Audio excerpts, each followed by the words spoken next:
Le 21 mars 1617, alors qu'elle n'a qu'une petite vingtaine d'années, Rebecca Rolfe meurt d'une maladie, sûrement respiratoire, une tuberculose ou une pneumonie. Son corps avait mal supporté l'air pollué de Londres, elle qui était habituée à vivre entourée par la nature. Enfant, elle avait vu débarquer les colons anglais, en Virginie, dont un certain John Smith, avec qui elle sera amie.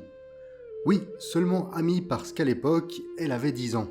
Quelques années plus tard, elle sera enlevée, mariée à John Rolfe et envoyée en Angleterre pour montrer à l'Europe que les tribus en Amérique ne constituaient pas un danger. Quand elle était jeune, avant son baptême chrétien, elle s'appelait Matoaka. Espiègle et joueuse, elle avait un surnom, que tout le monde avait adopté. À l'époque, on l'appelait Pocahontas. Et c'est absolument pas l'histoire que Disney a décidé de nous raconter. Je vous l'avais déjà dit dans le cinépop précédent, tout le monde ou presque chez Disney voulait travailler sur le film, qui avait tout pour être le prochain énorme carton de la compagnie, puisqu'il reprenait l'aspect romantique et musical de La Belle et la Bête, tout en racontant aux Américains ce qu'ils aiment le plus, leur propre histoire. Bah ouais, entre ça et des lions qui font du Shakespeare, c'est clair que c'est ça qui va beaucoup mieux fonctionner. Hein ? Et pourtant, assez étonnamment, Pocahontas, sorti en 95, sera le premier demi-échec de la Renaissance Disney. Passer après le mastodonte qu'a été le Roi Lion n'allait jamais être simple, mais si on se fie au box-office, la différence est flagrante, puisque ce dernier a rapporté presque 1 milliard, là où Pocahontas n'a pas atteint les 350 millions.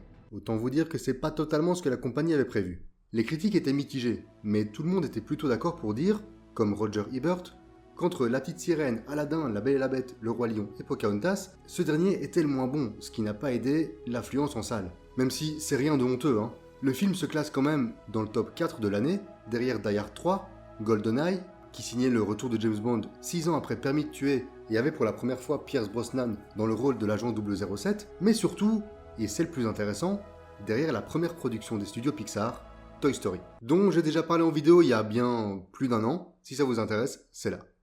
Un petit revers dans les chiffres, des retours moyens du public et de la presse, pour un film qui était censé faire un home run, où est-ce que ça a foiré?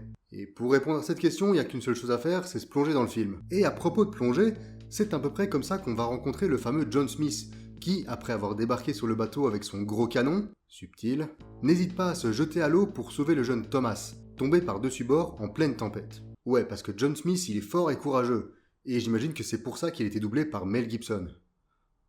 Il dit qu'il voit pas le rapport. Sur le bateau qui les emmène vers le Nouveau Monde, chacun voit les choses à sa façon.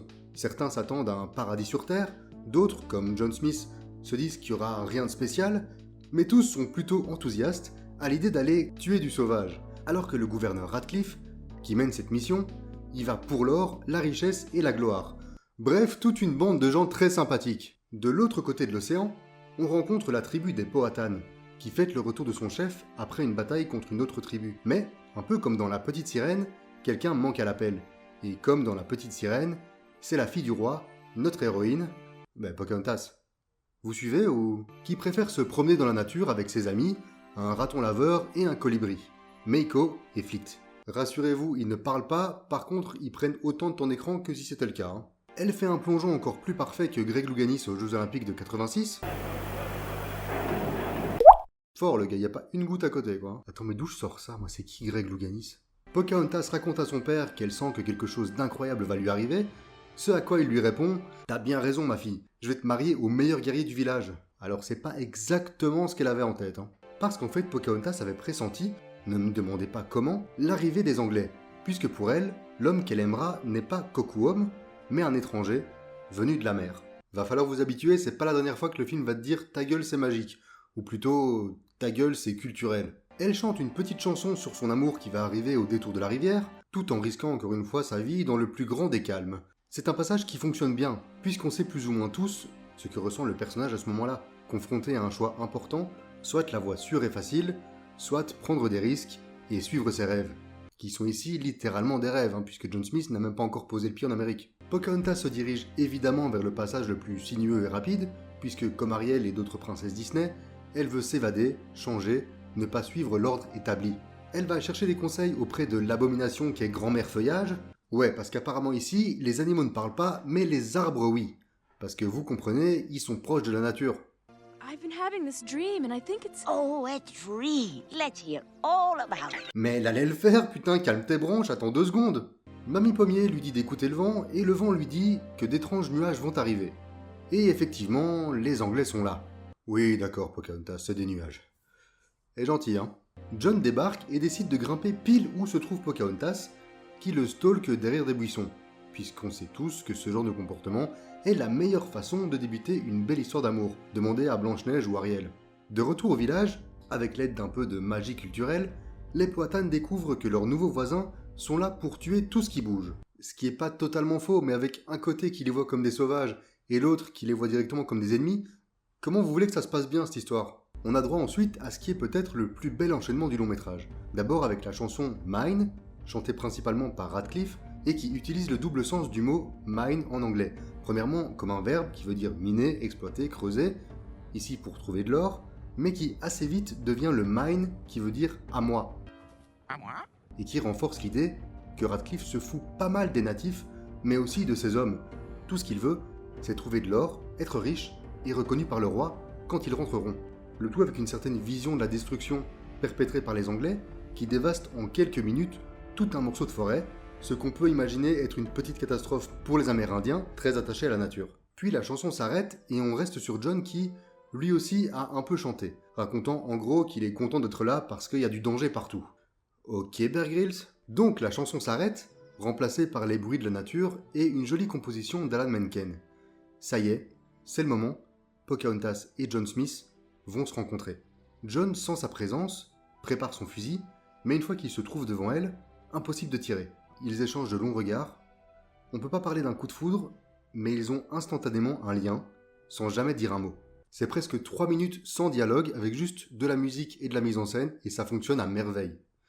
Mais les conneries reviennent très vite. Parce que ouais, il y a une raison pour laquelle ils ne se parlent pas. Ils parlent pas la même langue. Madakwe Naturat. You don't understand a word I'm saying, do you? Du coup... My name is Pocahontas. Ici, c'est même pas culturel, c'est vraiment juste magique. Vraiment, il fallait un truc pour faire avancer l'intrigue. Ils se sont dit, bah tu sais quoi, le pouvoir de l'amour. S'en bat les couilles. Heureusement qu'ils se basent sur une histoire vraie. Hein. Bref, vu qu'ils se comprennent, ils discutent un peu, et John, qui a autant de tact qu'un ours dans une garderie, explique qu'ils vont construire plein de trucs. Des vraies maisons, des routes, ce qui vexe Pocahontas. Et pour se rattraper, cet abruti dit... There's so much we can teach you. We've improved the lives of savages all over the world. Savages? Bien joué, champion. Savage is just a word for people who are uncivilized. Il s'enfonce en plus le con. Mais heureusement, le pouvoir de la chanson fait vite tout oublier, et ils terminent dans les bras l'un de l'autre.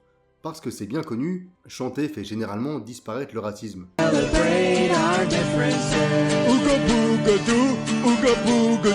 Bon, peut-être pas toutes les chansons. Vu qu'on a déjà établi que Smith était à moitié débile, il décide de se pointer au village pour voir Pocahontas, ce qui laisse sa meilleure amie plus que perplexe, et Kocoum, qui est censé épouser la princesse, suspicieux, disons.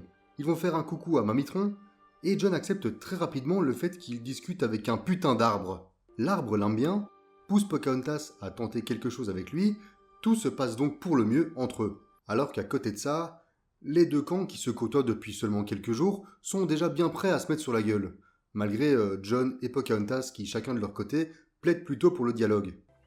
And look, it's food. Alors non, le maïs c'est dégueu. Comment tu veux que ça se passe bien avec des arguments pareils toi aussi ? Fais un effort. Parce que pendant ce temps-là, la première rencontre entre les Anglais et les Powhatan a eu lieu, et c'est passé comme prévu, c'est-à-dire mal. Du coup, le chef des Powhatan appelle les autres tribus à l'aide avec des arguments de féministes aux cheveux bleus. These white men are dangerous.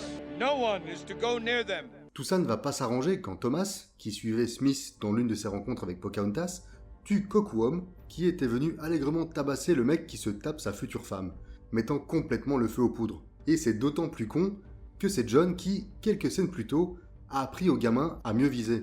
Au moins, on peut lui laisser un truc, c'est que c'est un bon prof.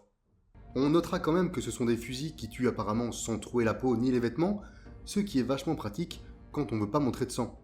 Smith est capturé et condamné à mort, et les deux camps entonnent un petit hymne guerrier aussi entraînant que totalement inadapté en 2023. Il faut tuer ces bêtes d'une balle dans la tête. C'est clairement ma chanson préférée du film, mais plus jamais on aura un truc comme ça chez Disney.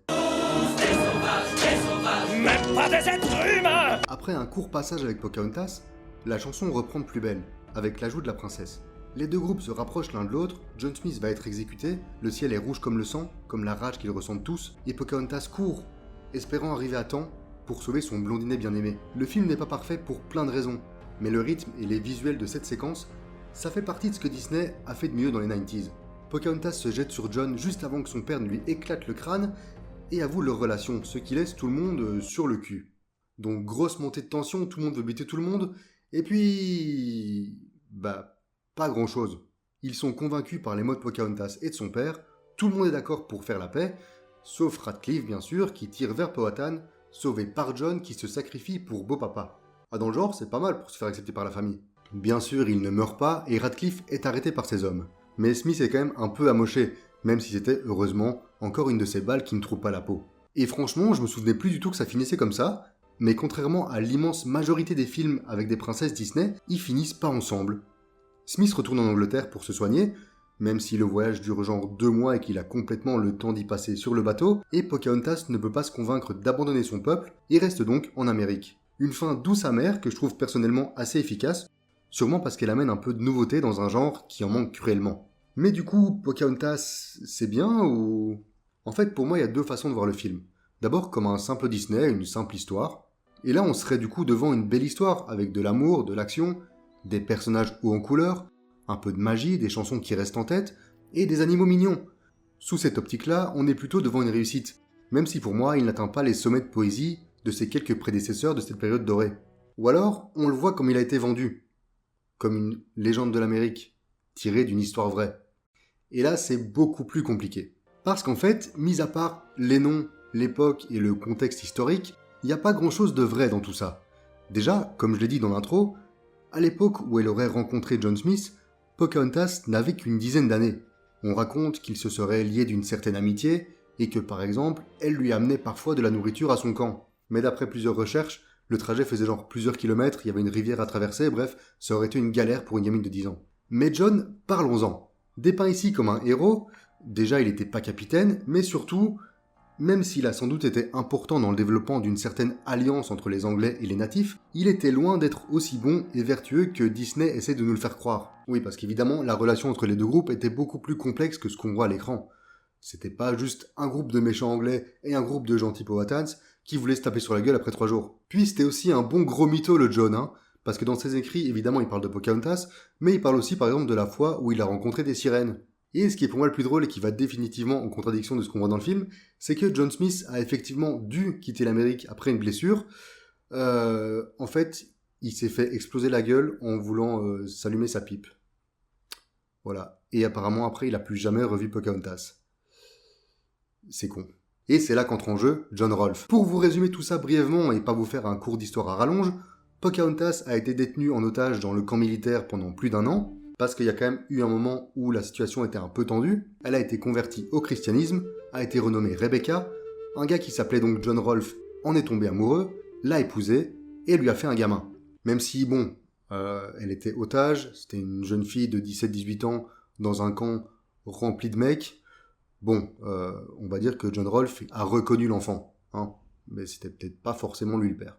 Bref. Le mariage a été accepté des deux côtés, chez les Powhatans parce qu'il symbolisait une alliance, et c'était un bon pas en avant vers la paix, et pour les Anglais pour les mêmes raisons, avec en bonus le fait que ceux que beaucoup considéraient comme des sauvages étaient maintenant apparemment prêts à se convertir à leur religion, ce qui fait automatiquement d'eux de meilleures personnes, hein, c'est bien connu. Ils sont partis en Angleterre, Pocahontas a été exhibée un peu partout, présentée à la cour, utilisée pour promouvoir le colonialisme, et finalement, quelques années plus tard, elle mourut d'une maladie qu'on suppose liée à la mauvaise qualité de l'air, ou en tout cas à une mauvaise acclimatation à son nouvel environnement. Bien entendu, tout ce que je vous raconte là est à prendre avec des pincettes, parce que ça s'est passé dans les années 1600, que les gens pouvaient écrire ou raconter un petit peu ce qu'ils voulaient, comme on l'a vu avec Smith par exemple qui raconte qu'il a vu des sirènes, enfin bref.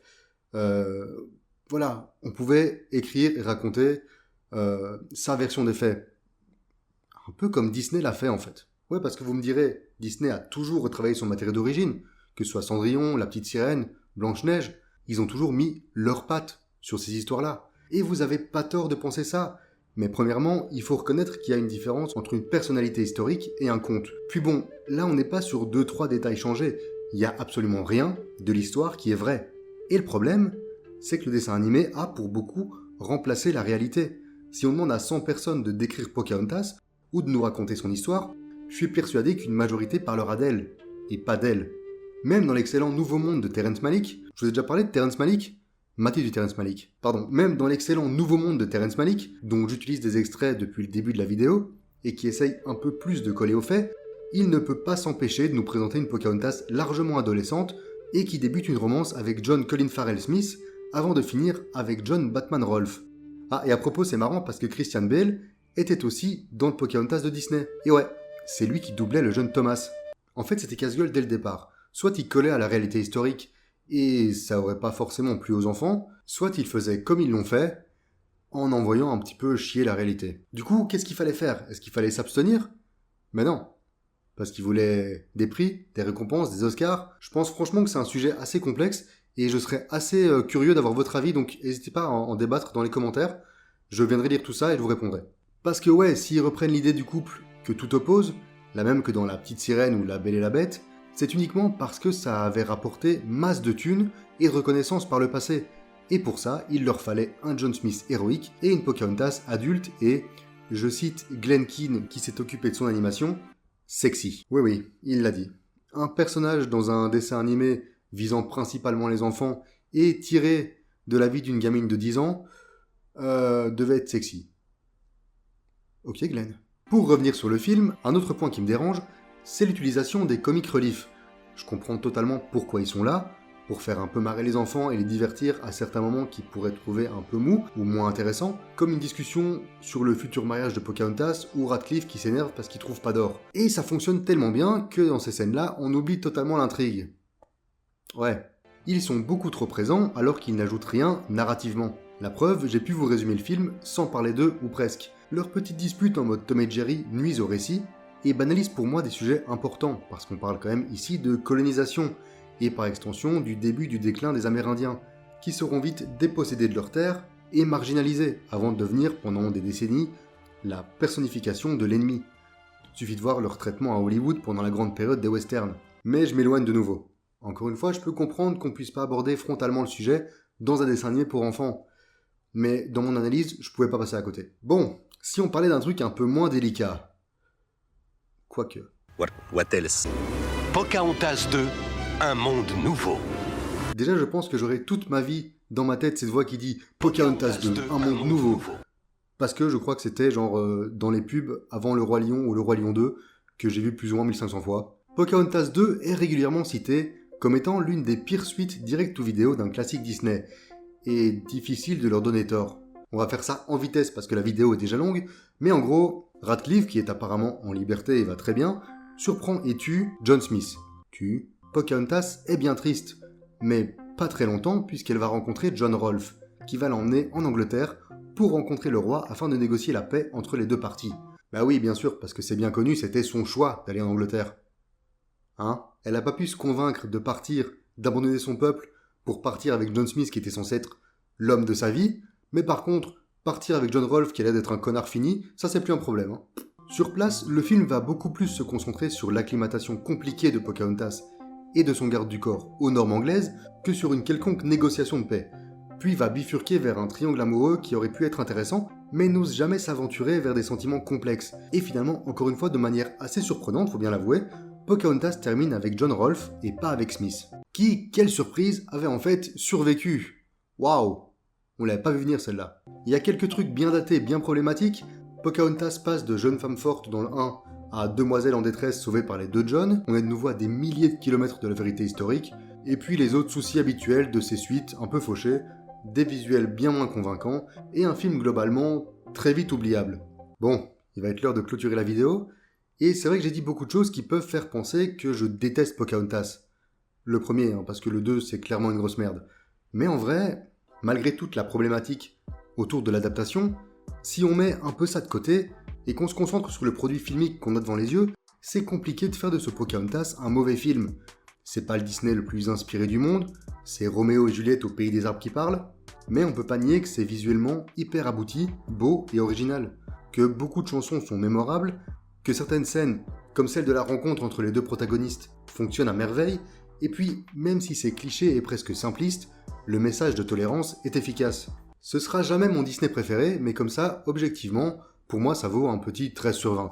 Je sais que plein d'entre vous l'aimaient beaucoup, alors n'hésitez pas à venir le défendre en commentaire.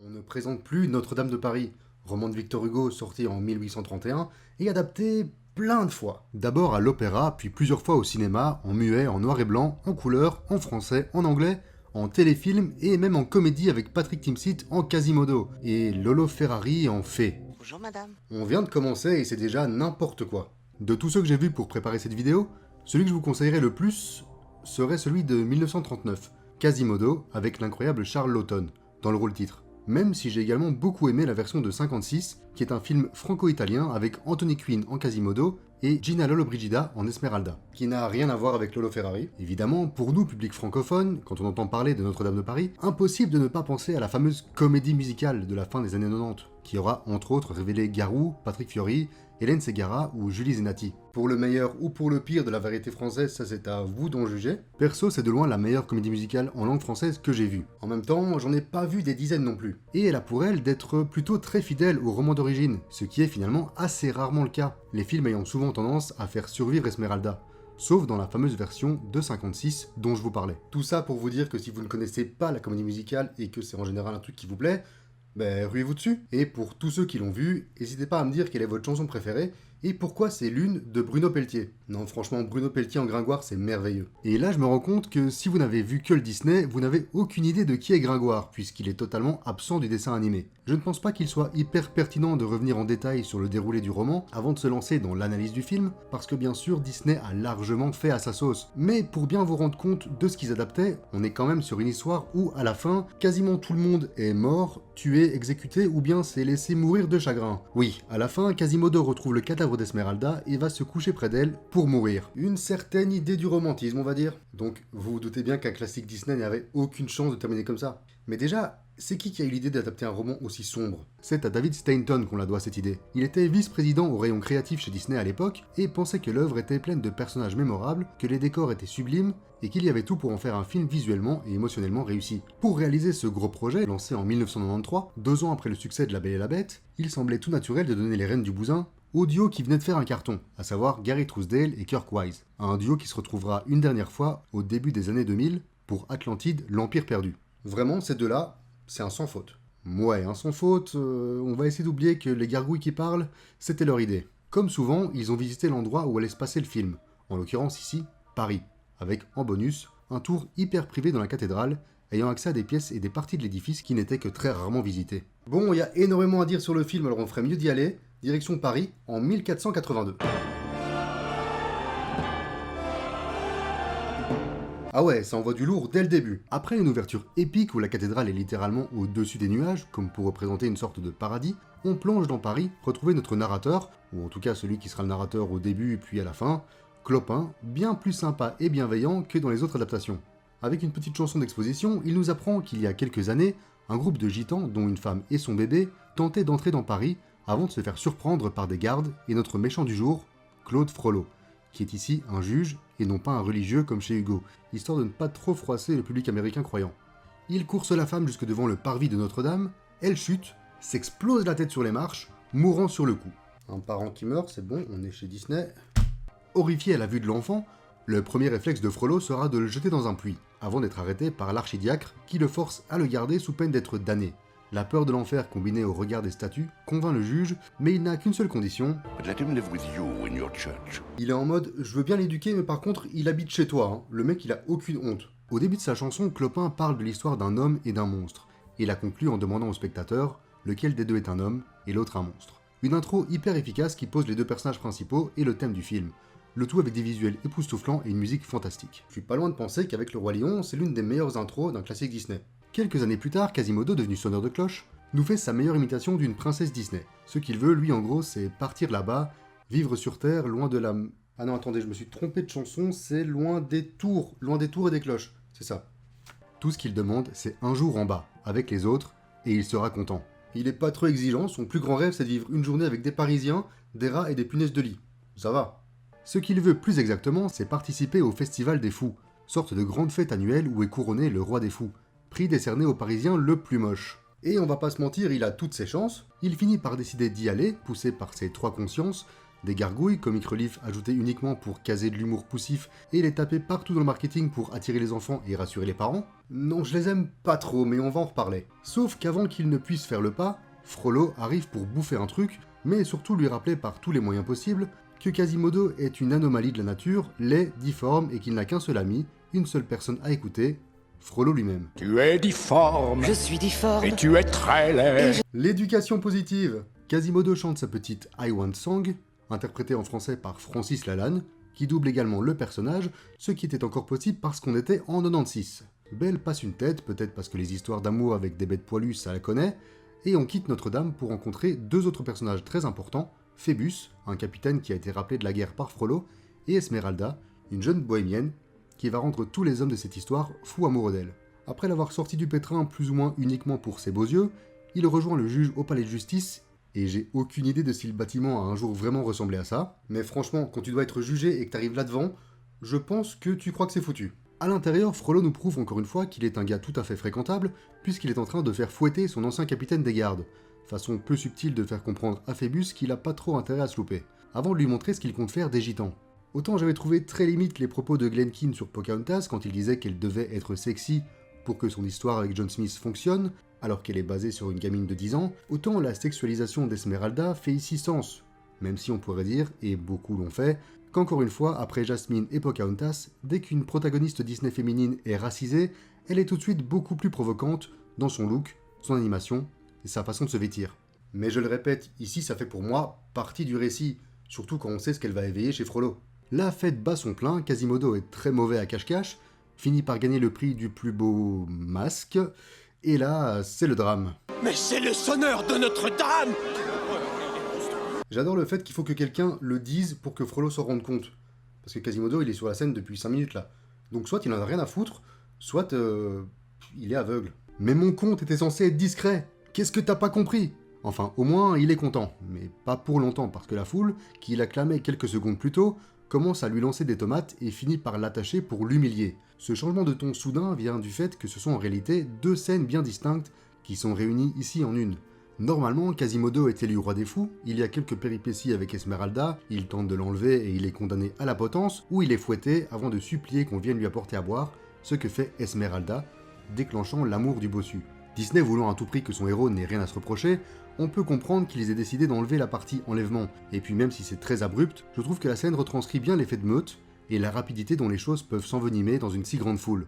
Esmeralda le libère, s'attirant les foudres de Frollo, puis n'arrange pas son cas en disparaissant dans un nuage de fumée. Tu sais ce qu'il faisait aux sorcières à l'époque? Quasimodo rentre tout penaud et tout mouillé, suivi rapidement par Esmeralda, qui trouve refuge en Notre-Dame, là où la justice ne peut rien faire contre elle. Elle croise Phébus, ils se battent puis sont sur le point de se rouler une grosse galoche. Exactement 1 minute 30 après s'être rencontrés, je pense qu'on a un nouveau record. Mais malheureusement, Frollo vient gâcher la fête et... Ah ouais, quand même, d'accord Claude. Dans une chanson sans doute assez inspirée de cette belle scène de la version de 39, Esmeralda demande à Dieu d'aider les parias, les laisser pour compte, ou les exclus, comme traduit dans la version canadienne, chantée d'ailleurs par Lara Fabian. Alors que tout le monde, autour d'elle, prie pour l'argent, la gloire, le succès, Esmeralda, qui n'est pourtant pas religieuse, ou en tout cas perçue par beaucoup comme païenne, prie de façon totalement désintéressée, veut le bien de tous ceux qu'il mérite, ne demande rien pour elle directement. Elle aperçoit Quasimodo et le suit dans sa tour. Ils échangent beaucoup, Esmeralda est très bienveillante, étant par exemple sans trop de doute la première personne à le considérer comme un vrai être humain et pas comme un monstre. Elle lui fait aussi comprendre que ce que lui a raconté Frollo, sur les gitans et sur lui-même, n'est pas forcément la vérité. Et ce qui devait arriver arriva, Quasimodo, qui n'avait jamais passé autant de temps avec une femme depuis la mort de sa mère, tombe instantanément amoureux. Il l'aide à s'échapper et elle lui fait vraiment beaucoup trop confiance. You've done this before? No. Perso, moi je reste dans la tour. Elle lui fait un petit bisou et lui donne un genre de talisman qui est censé l'aider si un jour il a besoin d'un asile et... Garde à ton cou ce talisman, clé de la cité des gitans. Il n'y a aucune raison d'être aussi mystérieuse en fait. Pourquoi elle lui dit pas simplement que c'est une carte de la ville et que ce petit symbole là, ça représente la cour des miracles? Elle s'écrit dans Die Hard 3 avec ses énigmes ou quoi? Et là arrive le moment qui, quand je l'ai revu, m'a cassé la gueule. Non, pas la petite chanson de Quasimodo juste avant. Vous savez de quel passage je parle. Hellfire est sans doute la meilleure chanson de n'importe quel méchant Disney. Pour plein de raisons. Pour ceux qui ont besoin d'un petit rappel, dans Hellfire, Frollo est tiraillé entre son attirance pour Esmeralda et sa haine des bohémiens, déterminé à la posséder ou à la tuer si elle ne cède pas à ses avances. Yes, on est dans un Disney et c'est littéralement quelqu'un qui dit qu'il fera brûler une femme si elle ne veut pas coucher avec lui. Quoi ? Je suis pas revenu sur la chanson de Quasimodo, qui est en elle-même assez insignifiante, mais qui prend tout son sens quand on la compare avec Hellfire. Si on traduit de façon littérale, Quasimodo chante la lumière des cieux, là où Frollo parle des flammes de l'enfer, chacun parlant de la même femme. Puis il faut revenir sur les visuels et la mise en scène, cette Esmeralda de feu, dansante, tentant cet homme qui se pensait si droit et irréprochable, qui est maintenant entouré de silhouettes encapuchonnées chantant mea culpa. C'est le juge qui est jugé, le paradis qui s'éloigne, et tout ça dans sa tête, c'est la faute de cette gitane. Cette tentation montre à Frollo qu'il n'est pas celui qu'il pensait être, lui qui ne se remettait jamais en question, peu importe les atrocités qu'il commettait. Comme il le dit au début du film, J'ai la conscience tranquille. ce qu'il ressent pour Esmeralda lui fait douter de la pureté qu'il pensait posséder. Cet homme de pouvoir, souvent montré en contre-plongée, dominant et puissant, est ici tout petit, dans le cadre, apeuré, comme un enfant qu'on aurait mis au coin, jugé par le ciel pour ses péchés, pas loin de glisser vers les flammes de l'enfer. Il a, vers la fin de la chanson, une phrase qui me semble être primordiale. Il demande pitié pour Esmeralda, puis il demande que Dieu ait pitié pour lui, pour ce qu'il ressent, pour ce qu'il s'apprête à faire. Beaucoup pensent que Frollo est le mal incarné et qu'il se complaît là-dedans, alors qu'en fait, pour moi, il est intimement persuadé de faire ce qui est juste. Et lorsque sa passion pour Esmeralda arrive, il souffre réellement, se rendant compte qu'il n'est pas celui qu'il croyait, qu'il est faible face au désir sexuel qu'elle a animé en lui. Il est prêt à céder à la tentation et à être damné, tout ça pour une femme, qui plus est une femme appartenant à une communauté qu'il déteste, et ça le consume de l'intérieur. Mais si elle refuse, il ne pourra pas le supporter, il ne pourra pas accepter qu'elle choisisse un autre, et elle mourra pour la peine. C'est brillant. Et pour la retrouver, ce qu'il va faire, c'est rien de moins que brûler tout Paris. Ouais, quand il a une idée en tête, Claudio, et apparemment surtout quand il pense avec sa teub, rien à foutre du reste, hein. Il nous fait un petit interrogatoire en mode Hans Landa, You're sheltering enemies of the state, are you not? fout le feu à la baraque par frustration, mais heureusement, Phébus se trouve une conscience, sauve la famille, ce qui lui vaut d'être condamné à mort sans aucune forme de procès. Phébus est sauvé par Esmeralda, qui n'était pas loin, et pendant ce temps-là, à Notre-Dame, on va avoir droit à la pire idée du film, pas la chanson des gargouilles. La chanson des gargouilles. On peut pas la passer, t'es sûr? Complètement certain, et pour une très bonne raison, elle est symptomatique du seul réel souci du film. Son ton, ou plutôt ses changements de ton. Pour remettre les choses dans leur contexte, quand on voit ce plan, il est clair que plusieurs maisons sont en flammes, et quand on voit ce qu'est prêt à faire Frollo, il est légitime de penser que certaines de ces habitations étaient pleines, et que des gens sont actuellement en train de brûler vifs. Du coup, c'est le moment parfait pour caser une chanson marrante, vous pensez pas? Au-delà du fait que la chanson soit clairement pas ouf, même pour une chanson de comic relief, que d'un coup les gargouilles développent les pouvoirs du génie et font apparaître n'importe quoi, ce qui me dérange réellement, c'est son placement, et le fait qu'elle casse totalement le ton, passant d'une rafle sanglante et cruelle à une chanson drôle et pleine d'espoir, où les gargouilles expliquent à Quasimodo qu'il a 100% de chance avec Esmeralda. Ouais, c'est foiré, et c'est pas le seul moment où ça pose problème. Parce que si pour moi les gargouilles sont le plus gros souci du film, c'est pour ça, parce qu'elles détonnent totalement. Comment on peut se dire, à un moment où la moitié de Paris crame, qu'on va mettre une chanson rigolote avec les 3 sidekicks du personnage principal? Mais faut pas oublier qu'on est chez Disney, et que leur public principal, c'est les enfants.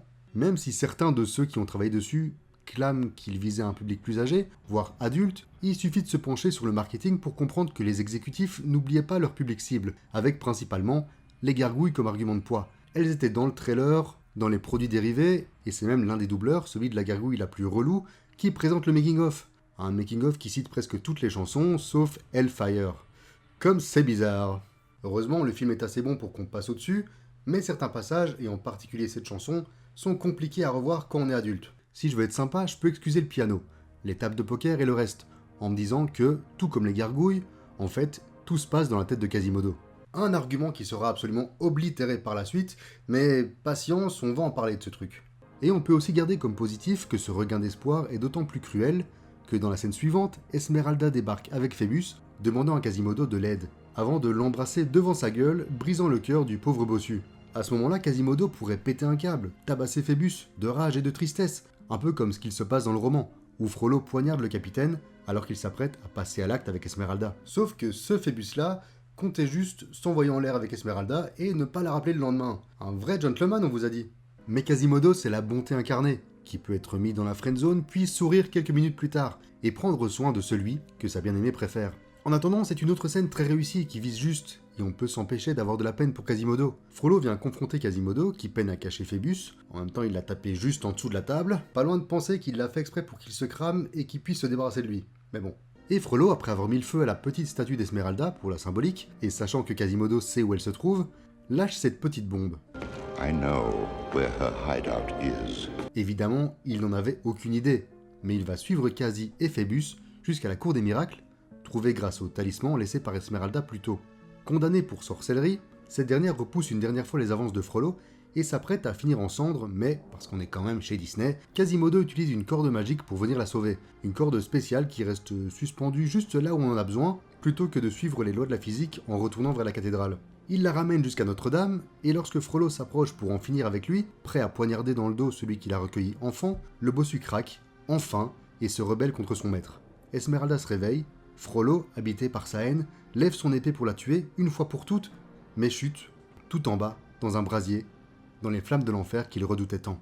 Dans ces dernières secondes, il semble brûler de l'intérieur, comme si cette lueur démoniaque venait du plus profond de son âme. Dans un film qui dit, entre autres choses, que l'important est ce qui se trouve à l'intérieur, le juge prouve qu'au fond de lui, il était ce qu'il a toujours craint, habité par le mal. Bon du coup, ouais, c'est pas vraiment un bon gars le Claude. Quasimodo chute aussi, mais sauvé par Phébus, il accepte son rôle dans la friendzone éternelle, c'est de nouveau la fête, Quasimodo est aimé par tout Paris, tout est bien qui finit bien, et c'était un putain de bon film. Oui, il a ses quelques soucis, les gargouilles sont clairement pas indispensables, et plombent plusieurs fois le rythme et le ton de l'ensemble, mais à part ça, quelle claque, quelle surprise! Je l'avais pas revu depuis très longtemps, et dès la première scène, sa noirceur, ses visuels et la musique d'Alan Menken, j'ai su que ça allait être réussi. Et j'ai pas été déçu. Au contraire, à aucun moment je ne pensais qu'un classique Disney allait aborder des thèmes aussi sombres que le désir interdit d'un homme, qui allait le pousser à cramer la moitié de Paris et à condamner à mort la femme qui ne voulait pas de lui, ou que le héros allait terminer le film sans avoir la fille qu'il convoite, qu'il aurait son cœur brisé devant nos yeux, ou que le film allait s'ouvrir sur la tentative de noyade d'un nouveau-né. En vrai, c'est assez fou, et apparemment les pontes de chez Disney étaient pas hyper chauds à la base. Tu m'étonnes, parce que même si tout est aseptisé par rapport au roman, que beaucoup de personnages sont refaçonnés pour mieux passer dans l'univers Disney, et qu'à la fin tout le monde va bien sauf le méchant, les thèmes et certains passages sont compliqués à faire passer dans un divertissement pour gosses. Rien que pour Hellfire, le film a failli se prendre un moins de 13 ans. Et encore, dans l'une des premières versions, la Esmeralda dans les flammes était nue ou presque. Mais faut reparler un peu de Frollo quand même. Pour revenir sur la miniature et la question qu'elle pose, si je devais donner mon avis, je dirais qu'il est sans conteste l'un des plus intéressants et complexes que nous ait offert la compagnie. Comme je le disais, il n'est pas méchant pour le plaisir, il pense faire ce qu'il est censé faire, le tout sans jamais se remettre en question, jusqu'au jour où il a posé ses yeux sous sa robe de gitane. Il voit le mal partout sauf en lui-même, se pense saint alors que sur les 7 péchés capitaux, il se rend coupable d'au moins 5 d'entre eux. Sa relation avec Quasimodo est très réussie également, il lui a complètement lavé le cerveau, le pauvre jeune homme ne voit que par lui, voit la vie par son prisme, et boit ses paroles. Il est moche, c'est un monstre, tout le monde va le rejeter s'il descend, les bohémiens sont tous dangereux, et moi, Frollo, je suis ton seul ami, le seul que tu dois croire et écouter. Au moment où il le recueille, Frollo se dit qu'un jour, il aura bien une utilité. Et effectivement, à la fin, Quasimodo le mène jusqu'à la cour des miracles. C'est tiré par les cheveux, mais ça passe. Globalement, le bossu Notre-Dame est un excellent Disney. Visuellement bluffant, sauf pour quelques personnages en 3D qui ont l'air d'avoir été vidés de toute vie, mais bon, c'était les 90s, on faisait ce qu'on pouvait, qui s'approprie complètement l'œuvre de Hugo pour la raconter à sa sauce, tout en osant y distiller des thèmes forts et rares dans le cinéma d'animation dit pour enfants. Comme quoi on peut faire des films destinés aux gosses sans pour autant les prendre pour des débiles profonds. Parce que pour l'avoir vu des dizaines de fois, étant gamin, je peux vous dire que tout le côté luxure, sexe et autres nous passe totalement au-dessus à cet âge-là. Et je m'en plains parce que je le vois aujourd'hui avec mes yeux d'adulte, mais les gargouilles sont là pour les enfants et fonctionnent sur eux, et ont fonctionné sur moi à l'époque. Bref, un classique Disney complet et mature qui se termine sur une belle morale d'acceptation et qui se suffit amplement à lui-même. Donc évidemment qu'ils ont fait une suite. Réputé pour être l'une des pires suites de l'histoire des mauvaises suites direct ou vidéo de Disney, le bossu de Notre-Dame 2, le secret de Quasimodo est... C'est nul, c'est vraiment pas bien, c'est moche, c'est inutile, on va pas tourner autour du pot pour un truc pareil. Cela dit... cela dit, je m'attendais presque à pire, au vu de sa réputation. Qu'on soit bien d'accord, l'animation est à la ramasse, surtout comparé au premier, on est sur un niveau de mauvais dessin animé du samedi matin dans les années 90. Ça réussit à détruire le peu de subtilité qu'avaient les gargouilles, puisqu'il est prouvé qu'elles sont réellement vivantes et pas uniquement dans la tête de Quasimodo. Certains personnages sont là pour être là, genre Esmeralda qui ne sert absolument à rien, c'est effrayant. Mais je dirais que le scénario, bien qu'il soit prévisible dès ses 5 premières minutes, n'est pas insultant. C'est une petite romance, bien codifiée, avec un mensonge et une révélation archi basique, mais l'alchimie entre Quasimodo et sa nouvelle copine est présent. L'histoire est très simple, c'est un méchant, qui veut, en plus d'être méchant, être riche, et dans Notre-Dame, il y a une nouvelle cloche, la fidèle, qui est remplie de pierres précieuses à l'intérieur, et il veut la voler pour être riche et méchant. Et pour ça, il va utiliser sa jolie assistante pour qu'elle séduise Quasimodo et qu'il puisse voler la cloche tranquille. Sauf qu'elle va vraiment apprécier le bossu, ils vont tomber amoureux, elle va trahir le méchant, blablabla, c'est du basique sur 20, bref. Ça dure à peine 1 heure et c'est déjà 2 fois trop long. Ah, et si vous n'aviez pas bien compris le message du film précédent... Mais oui, vous savez, la beauté se trouve à l'intérieur, comme la cloche, vous avez vu? Elle est super belle à l'intérieur, c'est fou ça. Et le méchant qui est méchant, qui veut être riche, il se fait toujours tout beau mais en vrai, il est moche à l'intérieur. Vous avez compris ou pas? Ouais, c'est bien nul et je reverrai plus jamais ce truc de ma vie. Si ça vous a plu, avant de vous donner ma note, n'oubliez pas de commenter, liker, partager, soutenir la chaîne, ça fait super plaisir. Le Bossu de Notre-Dame fait pour moi sans conteste partie de ce que la compagnie a produit de meilleur, et il mérite bien un 16,5 sur 20.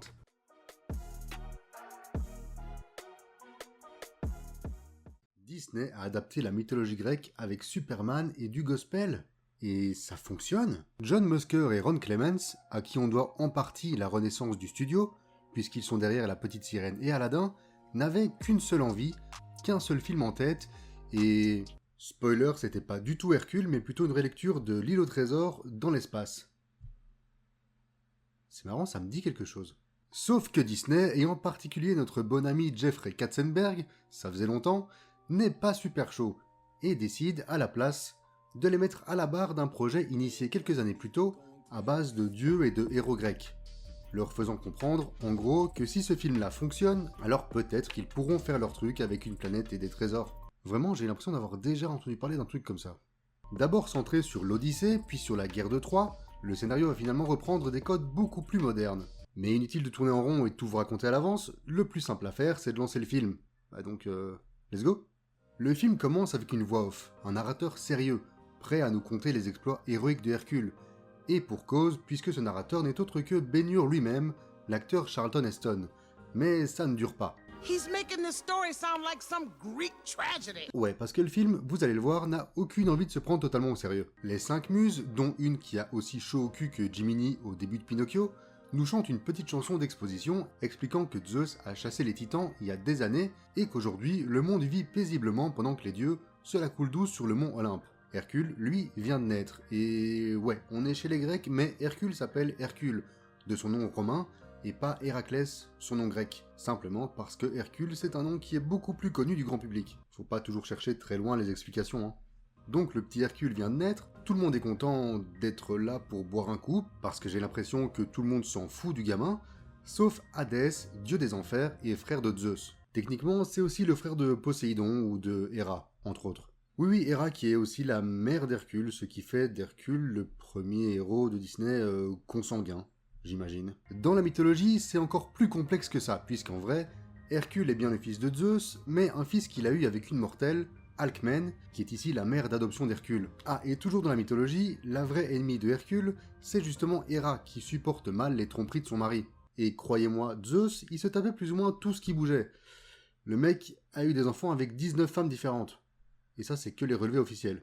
Mais ici, rien de tout ça. Zeus et Héra sont gentils, ne sont peut-être même pas frères et sœurs, on sait pas, et Hadès, lui, est bien méchant. Et d'ailleurs, on va tout de suite arrêter les comparaisons avec la mythologie, parce qu'à part les personnages et quelques références notamment aux 12 travaux, on en est loin. Revenons donc à Hadès qui, comme maléfique en son temps, tue un peu la bonne ambiance qui régnait à la fête, et tente directement de buter son neveu avec une tétine à picot, ce qui lui vaut une petite poignée de main bien virile. Ce qui est sûr, c'est que pour se débarrasser du mioche, il pourra pas compter sur la force. On a parlé il y a quelques semaines de Frollo, qui est pour moi le méchant Disney le plus intéressant.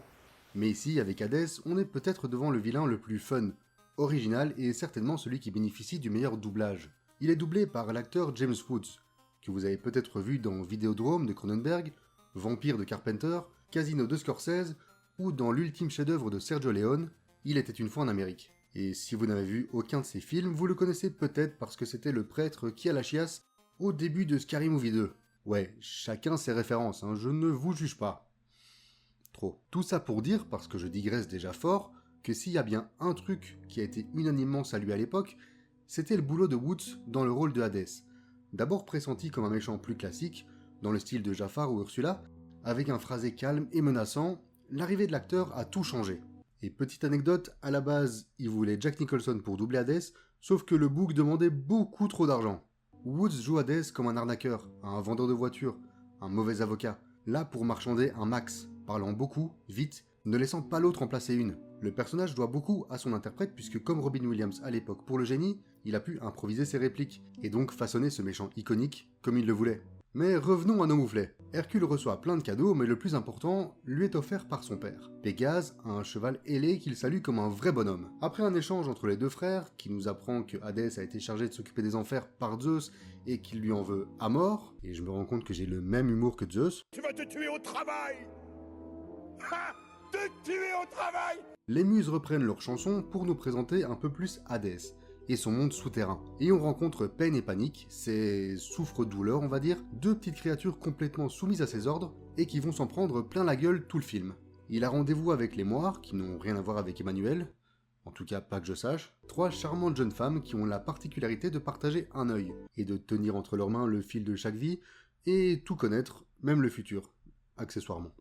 Elles lui apprennent, après quelques flatteries dont il a le secret, que dans 18 ans, les planètes s'aligneront, les titans seront libérés et que son plan, c'est-à-dire renverser Zeus et régner sur le mont Olympe, réussira. Sauf si Hercule s'en mêle. Tout ça rend le dieu des enfers passablement énervé, et ça va le pousser à préparer directement l'assassinat de son neveu. Donc là, juste pour une prophétie, il va aller tuer un gamin. Pour ça, il a une petite fiole qui va rendre le bébé mortel. Oui, il a une pièce spéciale avec cette fiole qui lévite au milieu. C'est un dieu, laissez-le faire ce qu'il veut avec son pognon. Il envoie Peine et Panique faire le sale boulot, mais Hercule ne boit pas tout. Il devient donc mortel, mais garde sa force surhumaine, ce qui lui permet de se débarrasser des deux larbins assez facilement, alors qu'il est trouvé sur Terre par un couple qui galérait apparemment à avoir un enfant. Et si ça vous rappelle quelque chose, c'est normal. Vu qu'il est devenu mortel, et même si Zeus et Héra savent où il est, impossible pour lui de revenir vivre parmi eux.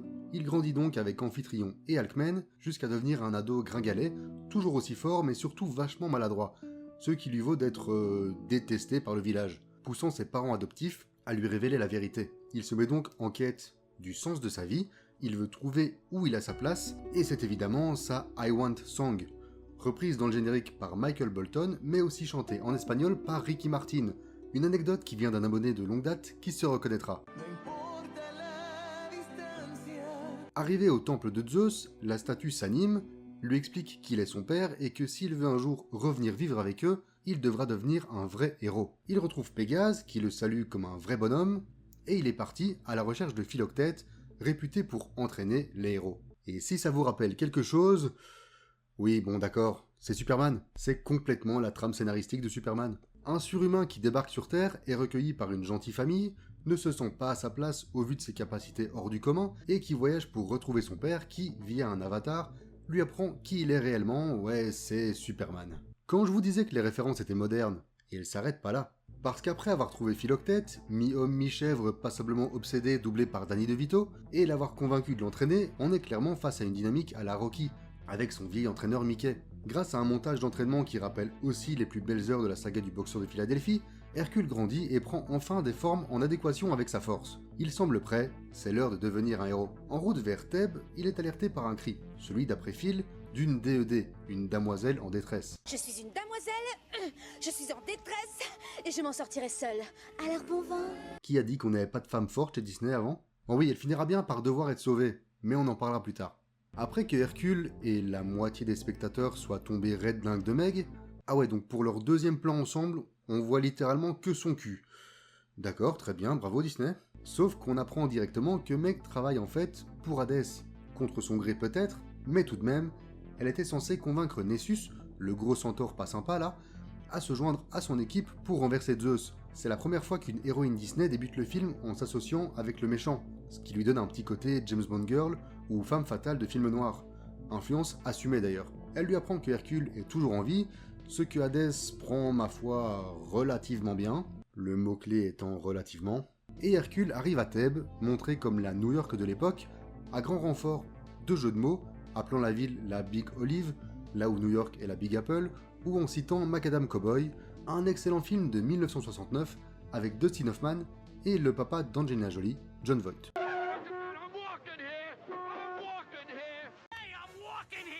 mais qui n'a rien à voir avec Hercule.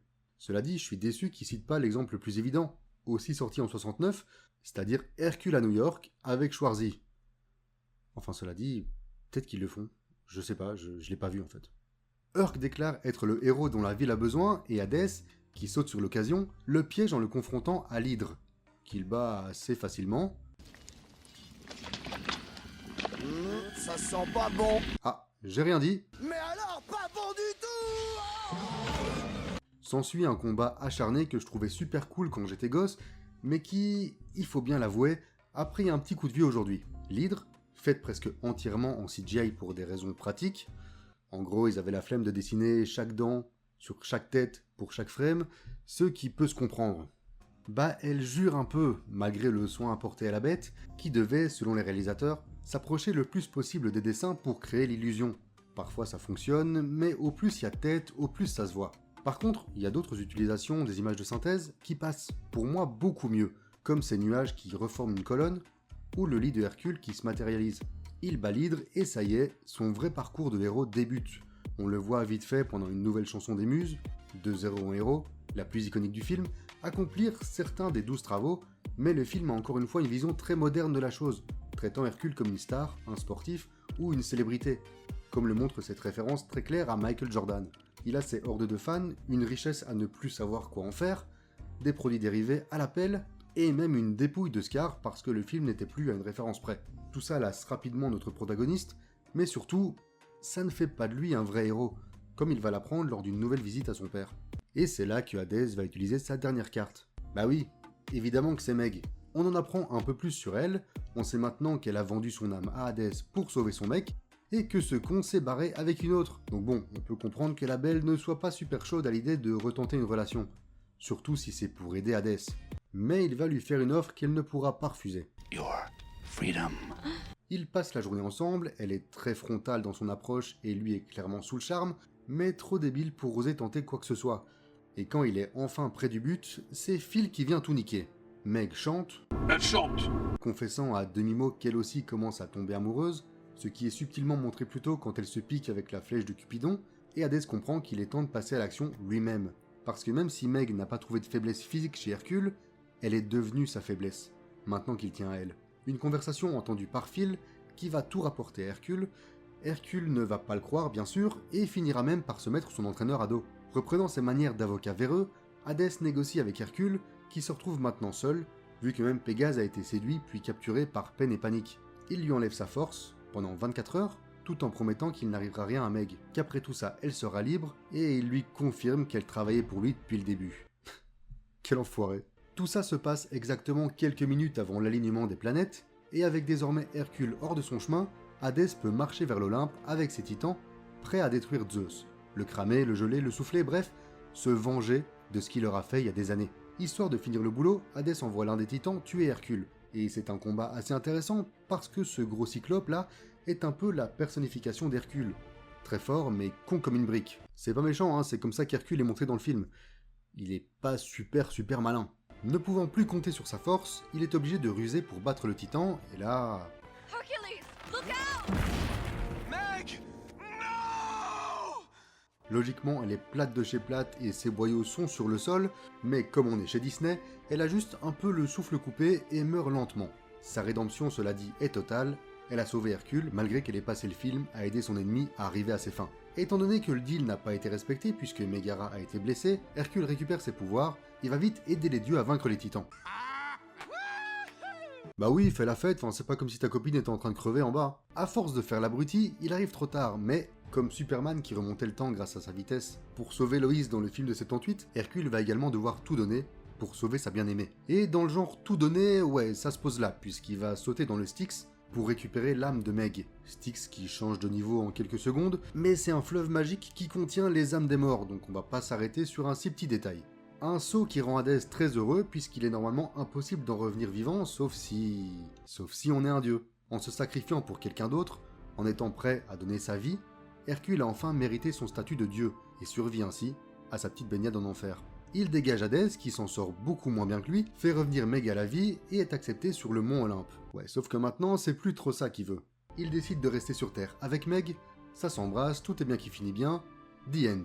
Et je pense que vous l'avez compris, mais j'aime beaucoup Hercule. Reçu tièdement à l'époque, ne faisant pas des scores dingues au box-office, pas aidé par une année ciné particulièrement faste. Il terminera par exemple derrière Men in Black, Jurassic Park 2, Titanic, Batman et Robin ou Georges de la Jungle, alors que les producteurs voulaient en faire un film pour tous les publics, qui devait plaire et parler à tout le monde. Petite déception de ce côté-là du coup. Et c'est vrai qu'à l'époque, je me souviens qu'on ne connaissait pas vraiment le ton du film, et à première vue, la mythologie grecque c'est pas forcément pour les enfants. Par exemple, ma mère n'a pas voulu que j'aille le voir en salle, elle pensait que ça allait être trop violent. Bon, en même temps à l'époque j'avais peur de E.T. et Gargamel, donc elle a peut-être eu raison.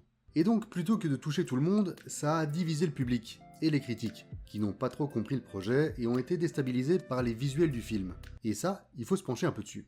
Pour les premiers designs des personnages, et du monde en général, Disney s'est attaché les services de Gerald Scarfe, un dessinateur anglais connu entre autres pour avoir bossé sur The Wall, de Pink Floyd. Et quand on voit la patte graphique de The Wall, on peut dire qu'on est assez loin de Disney. C'est grâce à lui qu'on va avoir des personnages plus angulaires, avec des traits moins ronds, moins mignons, même s'il y a bien sûr eu une Disneyification de son boulot. Ce qu'il n'a pas toujours compris, comme sur Peine et Panique, que leur animateur voulait mignon, ce qu'il trouvait bizarre vu qu'ils étaient censés être méchants. Mais globalement, tout s'est très bien passé, et il avoue avoir lui-même commencé à rendre ses dessins plus adaptés à Disney. C'est flagrant sur Hadès ou les Titans, par exemple, mais aussi sur Megara, dont les yeux, très fins, sont très loin de ceux des autres princesses Disney, caractérisées en général par des yeux bien ronds et expressifs. Ça permet aussi de poser le personnage, ça la rend plus adulte, plus mature, on voit qu'elle a vécu des choses, qu'elle a eu des aventures et des copains avant Hercule, elle ne ressemble à aucune autre héroïne de Disney, dans son design comme dans son écriture ou ses dialogues. Pour moi c'est le genre de film qui n'est pas parfait mais auquel j'ai pas grand chose à reprocher en fait. Les chansons sont cool, avec une petite préférence pour celle de Hercule,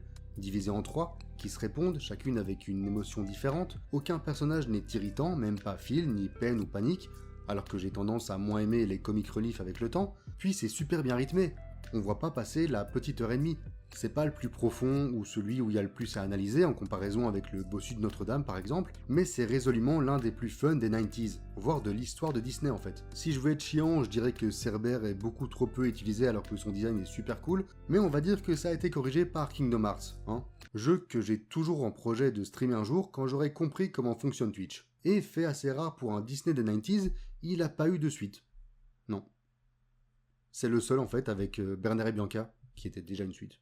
Il y a par contre eu une série qui se passe pendant l'entraînement du jeune Hercule et ça fait 65 épisodes, j'ai pas le temps, sorry. Mais de ce que j'en ai vu, ça part dans tous les sens et ça ne semble pas vraiment respecter la chronologie du film, puisqu'il rencontre souvent Hadès, qui n'est pas encore censé savoir qu'il a survécu, Meg, dont il tombe amoureux avant que leur mémoire soit effacée, et même Aladdin, dans un épisode où Jafar vient rendre visite à Hadès. Dans tous les sens, je vous dis. Ça a l'air un peu marrant, hein. Genre, il y a un épisode qui s'appelle Hercule et le week-end des parents. Hercule au bal, Hercule et les enfants, ou Hercule et la fête à la piscine.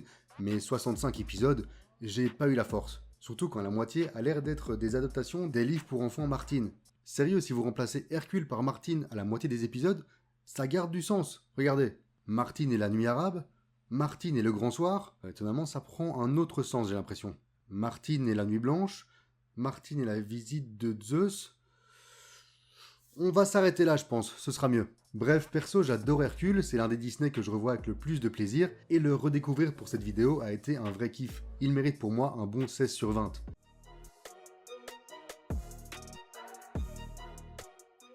Tarzan, Quasimodo, Aladdin, Hercule, c'est bien, mais la vraie badass des 90s, c'est évidemment Miss Bianca. Ouais, et Mulan est pas mal non plus. N'ayant jamais vraiment exploré la culture asiatique, si on oublie ce passage... ou ce passage...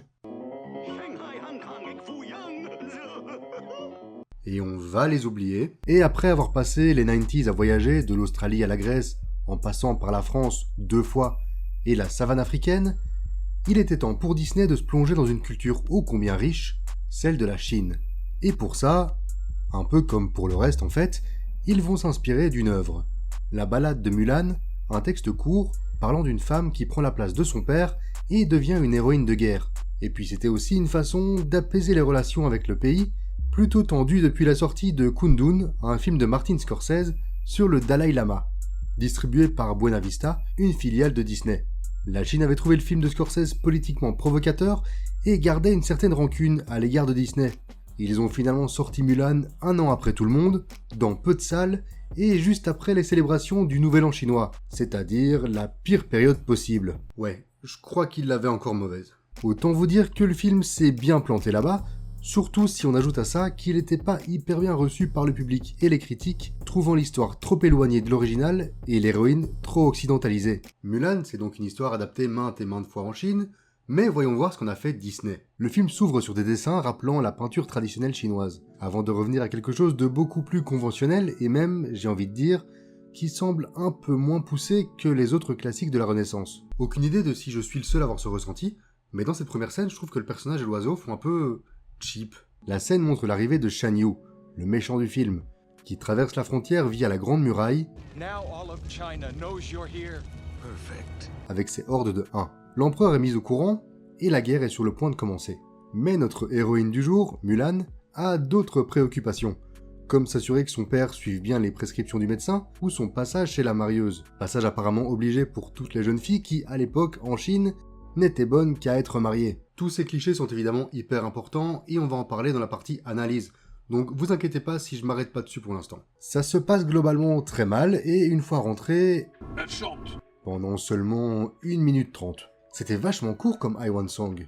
Bon, court peut-être, mais très impactant, voire encore plus impactant que jamais aujourd'hui, dans un monde où la quête de soi est très présente. Elle ne me touche pas personnellement, mais j'imagine que pour des gens mal dans leur peau, qui se cherchent ou qui ont l'impression d'être nés dans le mauvais corps, ce réflexion doit sonner comme un hymne, d'une certaine manière. Son père ne lui en veut pas, il semble très compréhensif, la comparant à une fleur qui n'a pas encore fini d'éclore, mais qui, une fois prête, sera la plus belle de toutes. Ouais, c'est bon, je pense qu'il a bien pris tous ses médicaments, papy. Bon, c'est pas tout ça, il y a une guerre à mener.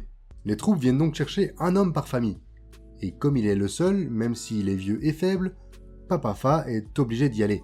On connaît tous la suite, Mulan se coupe les cheveux, prend l'armure de son père, et quand on les voit l'un à côté de l'autre, j'ai quand même beaucoup de mal à croire qu'elle rentre dans son armure, mais bref, et elle est partie. Le tout dans une très belle scène, sans parole, avec un excellent boulot de Jerry Goldsmith au score. Et ouais, plus d'Alan Menken à la musique. Il ne reviendra qu'en 2004 pour...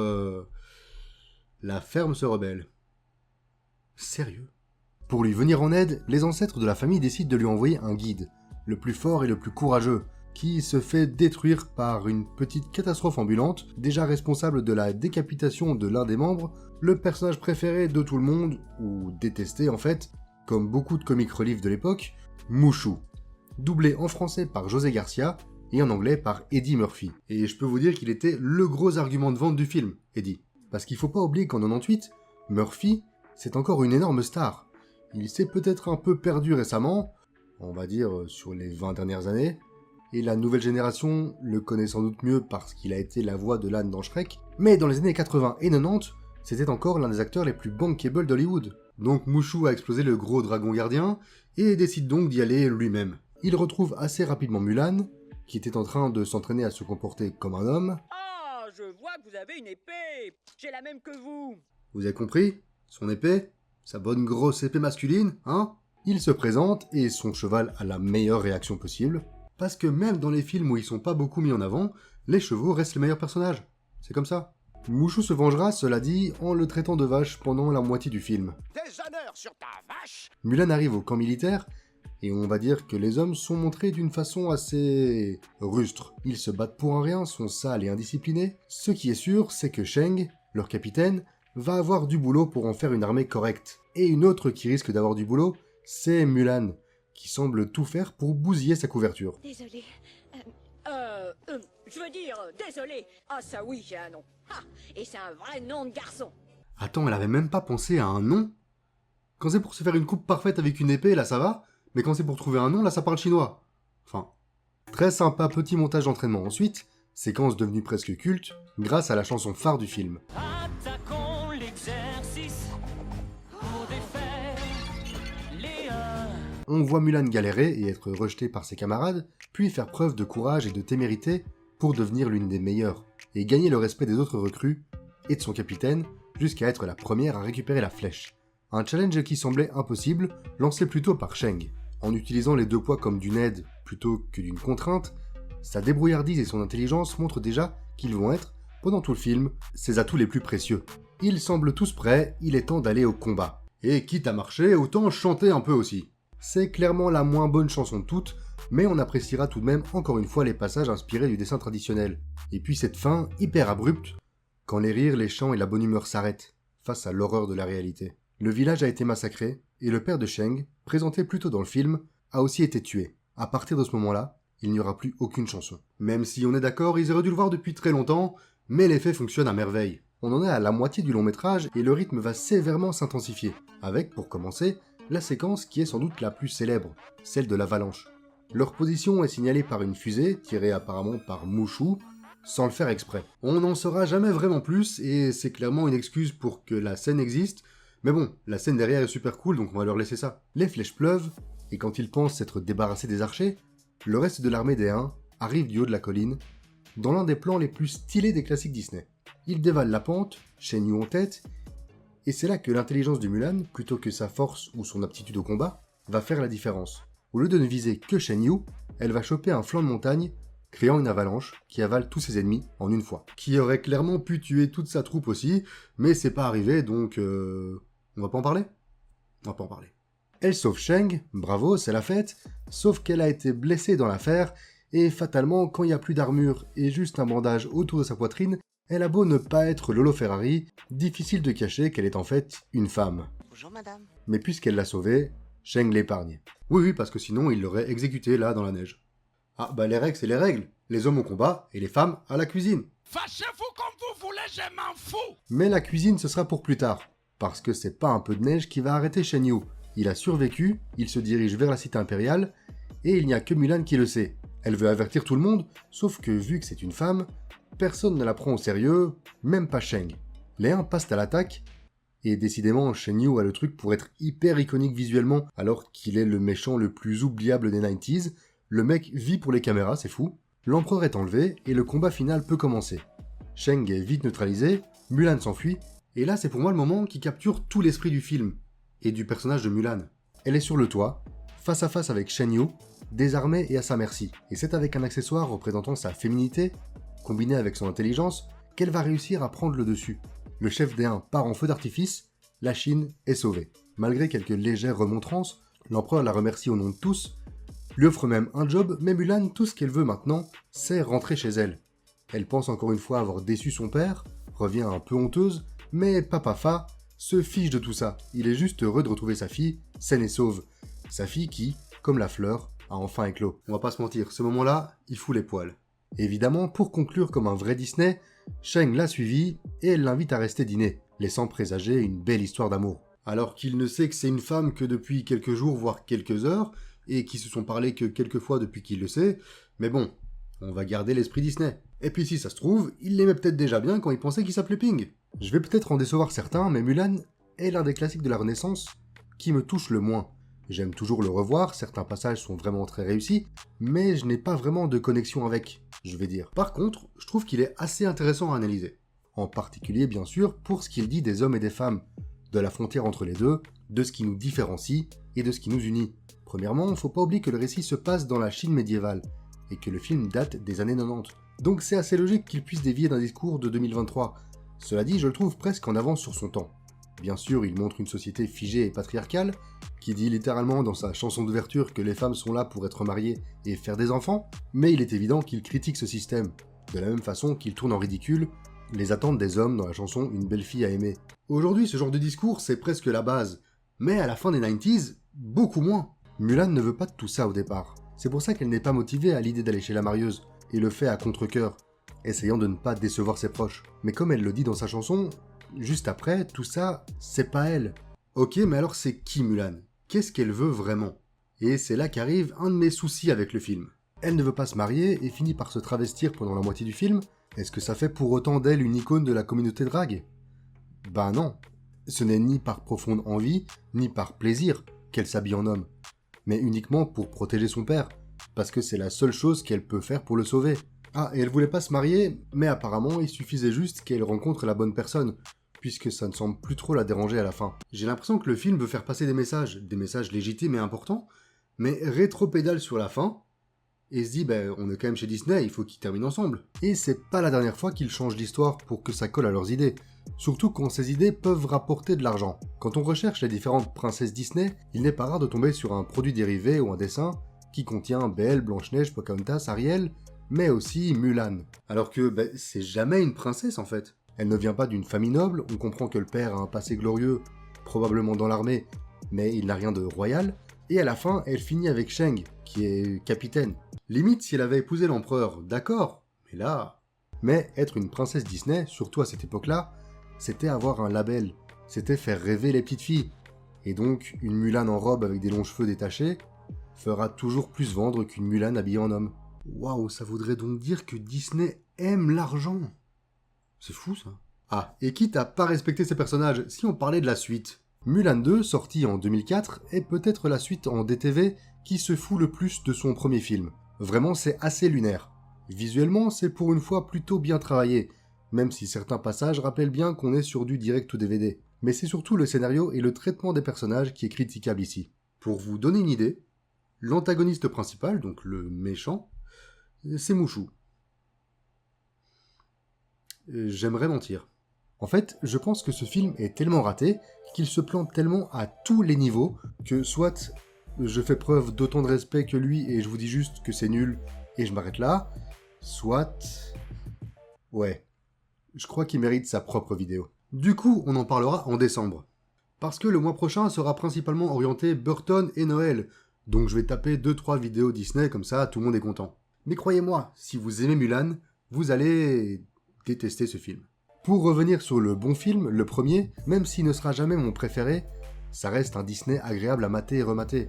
Et si c'est votre préféré, ou l'un de vos préférés, je comprends tout à fait. Mais pour moi, il mérite un 14 sur 20.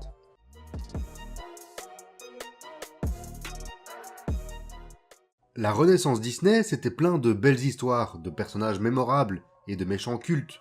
Plein de I Want Song et de bandes originales qui sont encore chantées aujourd'hui. Malheureusement, comme le disait Nelly Furtado, toutes les bonnes choses ont une fin. Non, je sais pas non plus pourquoi j'ai pensé à Nelly Furtado, mais tout ça pour dire qu'on arrive au bout de la Renaissance. Heureusement, il nous reste encore un gros morceau avant de dire au revoir aux années 90. Enfin, techniquement, le prochain classique qu'on va aborder est sorti en décembre 99. Mais bon, vous avez compris l'idée. Histoire de garder les bonnes habitudes, Tarzan est adapté de bouquins, écrits par Edgar Rice Burroughs, d'abord publié dans des magazines en 1912, puis sous la forme de romans en 1914, suivi par pas moins de 23 suites officielles, et d'innombrables suites ou réappropriations de l'idée, plus ou moins officielles, et dans le lot, énormément de films, le premier en 1918, et le dernier en date en 2016, avec Alexander Skarsgård en Tarzan et Margot Robbie en Jane. Mais la version ciné la plus connue reste celle du nageur olympique Johnny Weissmuller, qui sera à l'affiche de 12 films Tarzan dans les années 30 et 40. Mais on le sait tous, le meilleur film Tarzan en live action, c'est ça. Avant de se plonger dans ce dernier classique de la Renaissance, n'oubliez pas de soutenir la chaîne en likant, partageant et en commentant, ou si vous pouvez vous le permettre, avec un petit don sur Tipeee, le lien est dans la description. Pour son scénario, Disney a décidé de se baser principalement sur le premier livre, tout en prenant quelques libertés évidemment, et petite anecdote qui fera plaisir aux Français qui regardent cette vidéo, et si j'en crois mes stats, vous êtes plus de 70%, vraiment c'est se compliquer la vie, c'est fou, c'est quand même beaucoup plus simple, 70 et 90 quoi. Ce que je veux dire, c'est que Tarzan a été animé en France, dans les studios de Paris. Alors pas tout le film, mais au moins le personnage de Tarzan.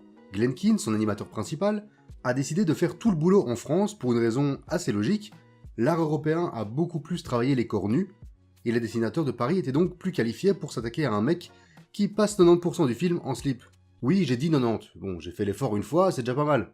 Keane est donc venu s'installer à Paris pendant la production, et il sera très inspiré par les différentes statues de la capitale. Du coup, toutes les scènes qu'il partage avec Jane, qui a été, elle, animée en Californie, ont été rassemblées à la fin. Il y a encore d'autres détails intéressants dans la production, mais bon, on en parlera pendant ou après le film. On y va, c'est parti pour le dernier classique de la Renaissance. Le film débute directement dans le chaos. Une famille fouille un navire en flammes, me demandez pas pourquoi ils ont attendu vraiment le dernier moment, et termine sur une plage bordée par une jungle très épaisse. C'est clairement pas ici qu'ils vont trouver de la civilisation, alors plutôt que d'attendre qu'on vienne les chercher, ils font de ce lieu leur nouveau chez eux. Avec une putain de maison dans les arbres, le tout à une vitesse record parce que le gamin n'a pas l'air d'avoir beaucoup grandi. Plus à l'intérieur des terres, on rencontre aussi une famille de gorilles, eux aussi avec leurs petits. Ah, ils ont le même âge, je suis sûr qu'ils vont être super copains avec Tarzan.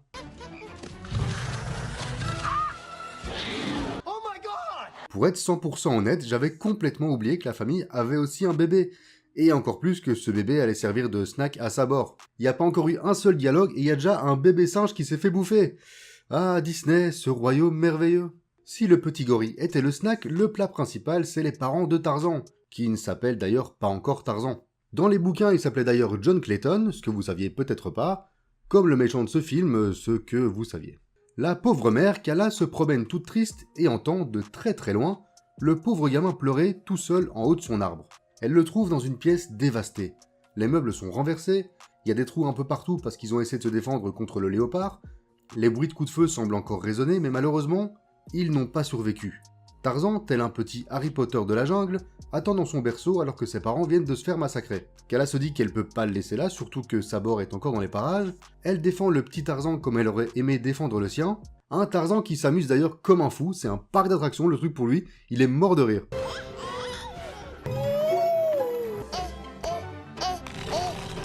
Et le ramène chez elle, où tout le monde se demande qu'est-ce que c'est que ce petit truc sans poil, mais surtout où elle se prend un grand stop de son mec, le chef, Kerjak. Kala, il ne remplacera pas celui que nous avons perdu. Ah oui, il a la délicatesse d'un gorille dans un magasin de porcelaine. Hein. Quelques années plus tard, Tarzan n'a toujours pas de poil et peine à trouver sa place parmi les jeunes gorilles, et encore plus dans le cœur du mâle dominant. Apparemment, plus ou moins à ce moment-là, il part longuement en quête de lui-même et rencontre le Zougor, mais on parlera plus tard du Zougor. Dans ce film-ci, son évolution est assez rapide. Il crée son petit groupe de potes avec Tok, qui est en gros Muriel Robin avec des poils, et Tantor, un éléphant parano. Puis, comme dans Le Roi Lion, grandit sur un petit montage avec une musique cool. Il est maintenant un jeune homme d'une vingtaine d'années, qui a fait de la jungle son terrain de jeu, ayant maîtrisé un peu tout et tout le monde. Pas exactement tout le monde.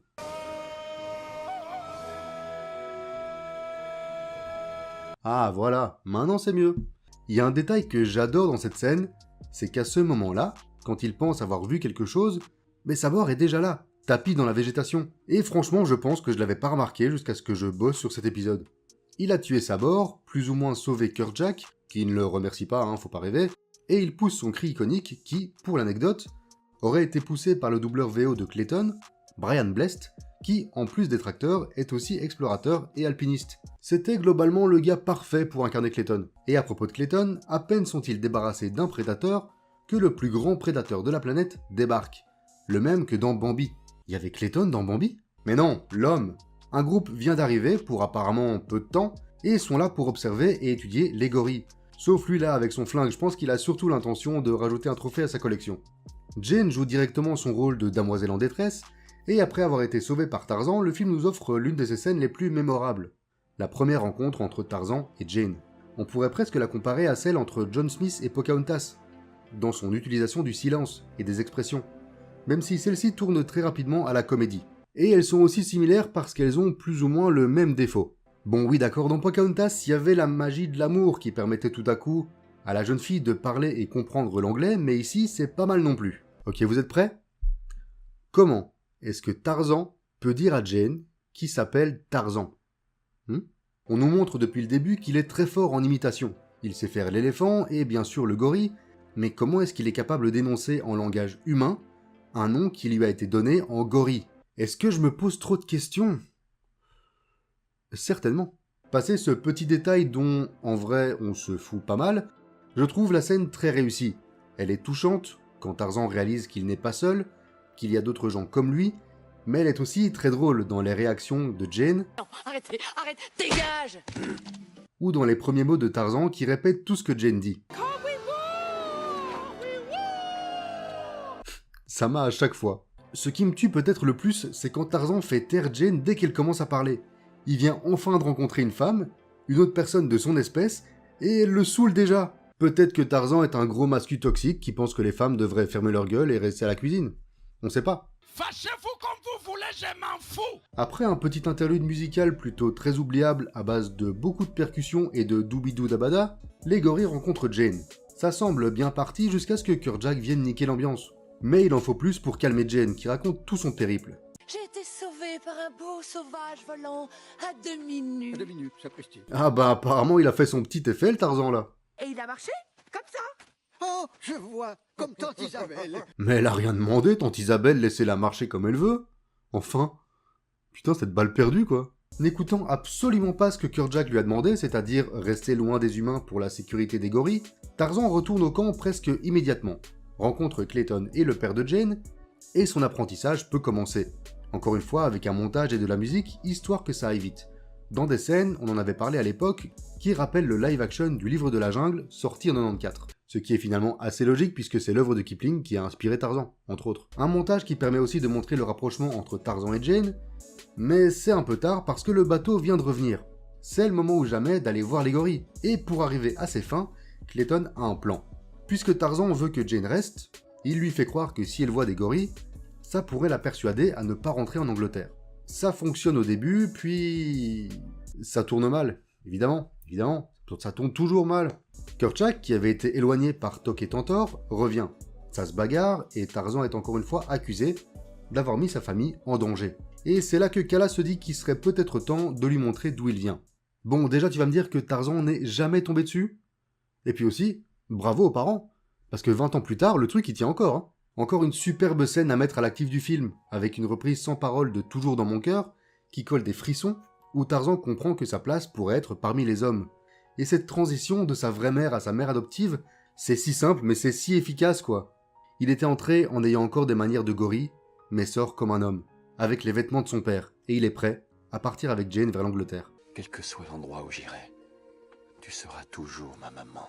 Ok, là on pleure. Il part sans dire au revoir à Tok et Tantor, ce qu'ils prennent ma foi très bien. Bon débarras, tant mieux, qui te regrettera? Vas-y, tire-toi d'ici, pas de poil. Sauf que c'était un piège. Clayton et ses hommes les enferment et partent pour choper quelques spécimens, parce que bien sûr, un gorille ça vaut de l'argent. Ah, Disney qui critique le capitalisme, c'est toujours marrant. Mais heureusement, Tok et Tantor sont là pour les libérer et... alors je veux bien tout ce que vous voulez, mais ça, c'est n'importe quoi, et vous me ferez pas croire qu'un éléphant a su monter sur ce bateau. Ils arrivent à temps pour les sauver, mais dans tout ce bordel, Kerchak prend une balle qui était destinée à Tarzan.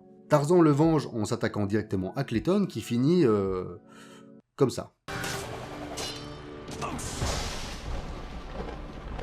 On peut pas dire que Clayton soit le méchant le plus mémorable de la Renaissance. C'est un peu un Gaston mixé avec un Radcliffe, mais sa mort, ce plan, cet éclair, cette ombre, c'est de ça dont tout le monde se souvient. Et c'est, je trouve, vachement osé pour un film pour enfants. Au final, Tarzan aura prouvé qu'il avait plus d'humanité que Clayton. Un peu comme dans le final de La Belle et la Bête en fait. D'abord en l'épargnant, puis en voulant même l'empêcher de se pendre alors qu'il commence à couper trop de lianes. Avec le petit détail qui passe bien, ce moment-là, où Tarzan imite le bruit d'un coup de feu pour bien faire flipper Clayton. Kerchak, dans son dernier souffle, l'accepte comme son fils et lui dit de veiller sur sa famille. Tarzan ne doute plus de qui il est, ni humain ni gorille, il est lui-même, et va rester parmi les siens. Jane et son père décident finalement de rester, ce qui va malheureusement amener à une suite horrible, réunissant deux mondes en une seule famille. Ça sonne bien ça, deux mondes, une seule famille. Je sais pas, ça m'est venu comme ça. Et c'est fini. Et je pense que au plus je revois ce film, au plus je l'aime. Je l'ai vu et revu quand j'étais gamin. Il doit être dans le top 3 des classiques que j'ai le plus vu avec Le Roi Lion et Hercule, mais là, ça faisait longtemps que je l'avais plus rematé. Et quel kiff du début à la fin, c'est fou.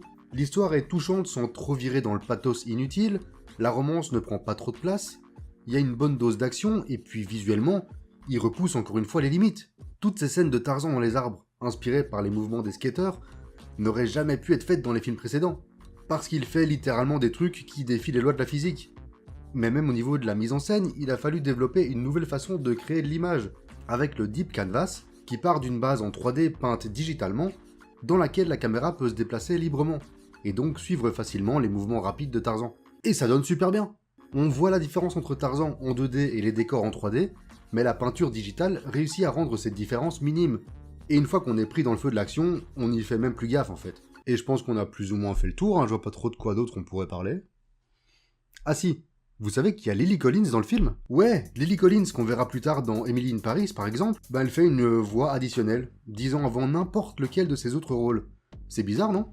Attends, c'est peut-être parce que c'est la fille de Phil Collins?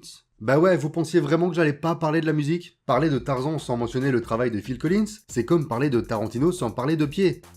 T'es sûr de ta comparaison là?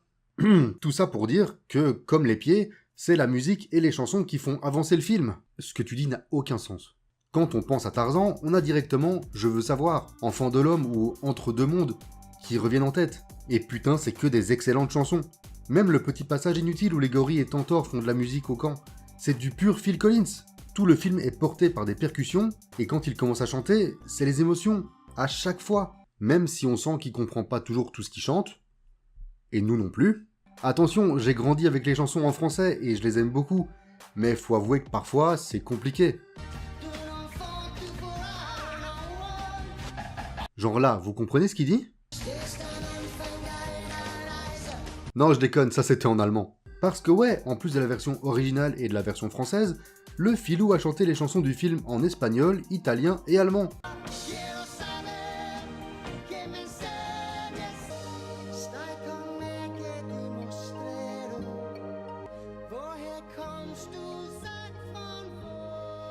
Vraiment, il s'est dit, c'est mes chansons, c'est moi qui les chante. C'est tout. Collins a été sur le projet très tôt, dans le développement du film, puisque les réalisateurs, dont Kevin Lima, qui a aussi réalisé Dingo et Max dont on vient de parler, ne voulaient pas que Tarzan chante.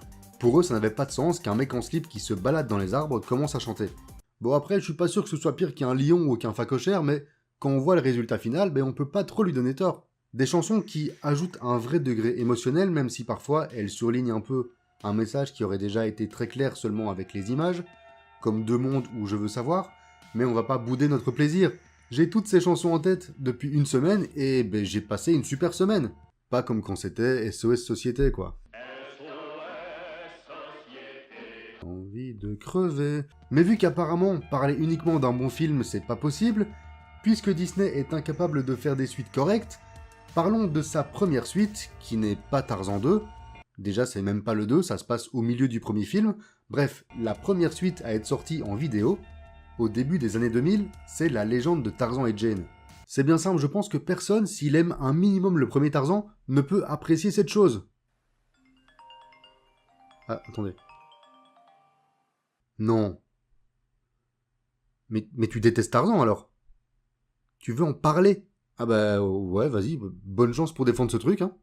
Bon, ça va pas être évident à défendre, mais faut préciser qu'il y a quand même du bon. Et j'adore Tarzan. Alors ça, c'est intéressant. Par curiosité, t'as déjà enchaîné les deux films ? Alors oui, évidemment, faut pas le regarder juste après Tarzan, parce que c'est dégueulasse. C'est violent même. Ah voilà, au moins on est d'accord. C'est vraiment très très laid. Genre Bossu de Notre-Dame 2 laid quoi. Pas comme Tarzan 2. Qui n'est pas le 2 d'ailleurs. Mais oui, c'est ça, aussi moche que le Bossu de Notre-Dame 2 ou encore La Belle et la Bête 2. Mais là n'est pas le sujet. Non, on va éviter de rouvrir d'anciennes plaies, hein. Donc, pour être plus objectif sur la qualité visuelle de l'œuvre, oui c'est moche en comparaison d'un grand classique Disney, mais La légende de Tarzan et Jane est en réalité une compilation de 3 épisodes de la série La légende de Tarzan. Sûrement pour mettre en avant la série. Bon, on a droit à un fil rouge fait pour relier les 3 épisodes, où Jane souhaite organiser une fête surprise à Tarzan pour leur anniversaire de mariage. Seulement, je sais pas comment ils ont fait, mais ce sont les parties les plus moches. La série est plus jolie et surtout mieux animée à côté. Mais c'est mieux que Tarzan 2. Je vais te laisser finir, vas-y, développe. Oui, tu vas voir. Je m'explique. Déjà, Tarzan 2 n'a aucun intérêt scénaristiquement. Le fait qu'il se sente rejeté par les gorilles est déjà exploité dans le premier film, et de bien meilleure façon d'ailleurs. Alors que la vie de Jane et de son père dans la jungle avec Tarzan, ça c'est intéressant. Tout comme voir Tarzan avoir une vie de couple alors que c'est un cruel homme sauvage. Nous allons te protéger contre ce cruel homme sauvage. C'est pas forcément utile et peut-être qu'il vaut mieux ne pas savoir, mais ça reste moins osef que Tarzan 2. Sans vouloir faire d'acharnement bien sûr. Par contre, ce que j'enlève pas à Tarzan 2, c'est qu'il est plus joli que la série et La légende de Tarzan et Jane. Mais à quoi bon si c'est vide de sens ? Mais bref, j'abuse encore. Pour revenir au point fort de ce film / compilation, on retrouve l'humour du professeur. Oh non, irrationnel. Ou peut-être... Mais quoi, père ? Tarzan est... Un espion ? Tout concorde, hein ? Son invraisemblable passé, je veux dire, élevé par des singes, soi-disant. Tarzan ! Ou qui que tu sois en réalité. Est-ce que tout ça, c'est bien logique ? Qu'importe, du moment que ça marche. Tantor aussi est toujours aussi drôle. Oui, je m'en souviens, j'ai une ou 2 images très précises qui me reviennent. C'est pas à toi que j'ai posé la question, c'est à Jane. Tu as raison, autant pour moi, je ne t'interromprai plus. Finalement, justice a été rendue. la justice de la jungle. On y retrouve même une blague similaire au premier film. Pour chercher des... diamants. C'est quoi des... diamants? Un gorille. Un gorille. Ah bah oui, original. Et en même temps, ça a du sens. Tarzan ne connaît pas ces choses-là. Donc qu'il réagisse de la même manière, ça paraît normal. Bon, ils font plus trop gaffe aux incohérences avec les compréhensions entre animaux et humains. Oui, à la fin du grand classique, Tarzan apprenait à Jane et à son père à parler la langue des gorilles et des éléphants. Oui, Tarzan a toujours été capable de parler avec tous les animaux. Mais là, Toc et Tantor ne sont pas censés comprendre l'humain. Donc là, c'est plutôt étrange. Étonné de me voir. Plus que jamais. Qu'est-ce que j'ai manqué? Qu'est-ce que j'ai manqué? Les tout premiers instants d'un très passionnant trio amoureux. Oh, intéressant. Bon, et les musiques de ce film ne valent pas non plus l'original. Même si on a une nouvelle version de Deux Mondes, avec toujours Phil Collins, mais aussi la nouvelle voix de Jane, et c'est moins bien quoi. L'animation, les arrangements de la musique, le timing...